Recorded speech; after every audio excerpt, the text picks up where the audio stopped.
तर मंडळी सकाळ सकाळी वातावरण एवढं थंडगार आहे ना, आणि या थंडगार वातावरणात आपल्याला ऑफिसला जायचं कारण आज कमाएंगा तो कल खाएंगा ना, हा मेरी जान. तुम्ही काय बघत बसलाय? फॉलो आणि सबस्क्राईब करून ठेवा. तर नमस्कार मंडळी, मी उन्हाळ प्रवासी अवधूत माटल तुमचं 15 डेज चॅलेंजच्या डेली व्लॉग मध्ये स्वागत करतो.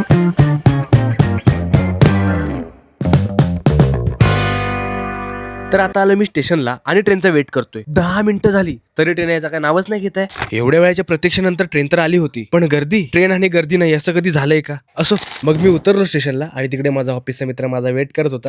आणि भाईला बघितलं आणि भाईची स्माइल बघून बोललो, भाई आज काय भलताच खुश आहे. चला नाश्त्याची सोय तर झाली. ऑफिसमध्ये आलो आणि समोर दिसणारा व्ह्यू, भाई साहेब एकदम खतरनाक. ऑफिसमध्ये एंट्री केली आणि स्टुडंट सोबत आमचं महिला मंडळ काहीतरी जुळवाजुळवीचं काम करत होतं. तर मग मी विचारलं, भावा काय विषय आहे? तर भाव बोला, आपल्याला मॉडेल बनवायचंय, पण कोणाचंच डोकं काम करत नाही. मग मी म्हटलं, भावा तू तुझं डोकं चाल. मग काय आपला भावा ऐकतोय काय? भावा आपला फुल जोश मध्ये. फायनली आता परिश्रमानंतर आमचं मॉडेल रेडी तर झालं होतं. मग आम्ही टेस्ट करून बघितलं आणि आमचं मॉडेल एकदम परफेक्ट झालं होतं. आणि मग बघतो तर काय, अरे बापरे, एवढ्या सिरियसली का? मग मीच म्हटलं, दया कुछ तो गडबड आहे. मग तेवढ्यात आमचा दया, किरीस का गाना सुनेगा? दिल ना दिया, दिल ना दिया, तो बोलो ना बोलो क्या किया.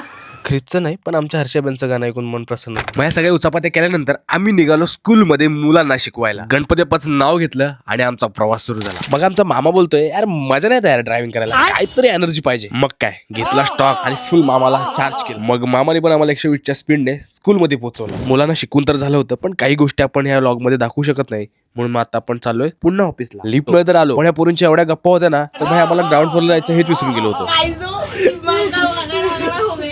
मग आलो ऑफिसला. ऑफिसला येऊन बघतो तर काय, आपला हो काहीतरी सायंटिस्टगिरी करत होता. मग थोडासा लॅपटॉपवर हात फिरवला, कारण शेवटी पोटा पाण्याचा प्रश्न. आणि इथे आमच्या स्टुडंट्सचे डिझाईन प्रिंट होती. डिझाईन तर एकदम सुंदर प्रिंट झाली होती आणि आपला दिवस इकडे संपला होता. मग काय ट्रेन पकडली आणि आलो घरी. तर मंडळी, तुम्हाला आजचा मिनी व्लॉग कसा वाटला कमेंट मध्ये नक्की कळवा.